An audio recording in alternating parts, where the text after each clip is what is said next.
I'm just sitting here waiting for some parts, so I thought I'd do a build update. And this week, we built some trailers. So I knocked up the deck of my first trailer and my springs and axles weren't here, so I couldn't work out the height of my chassis rail.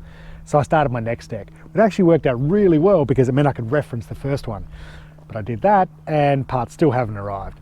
Turns out someone muffed up the order. So we got that fixed up, and I also got hold of a data sheet which means I could work out my clearances. And I managed to get my first trailer almost complete.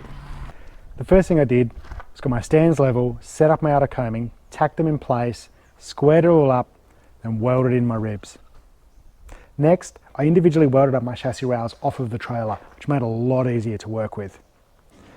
Once I'd done that, I put them onto the trailer, tacked them in place, and then welded up all the end structures. Then, I welded up my drawbar rails and spent quite a bit of time attaching it to the trailer.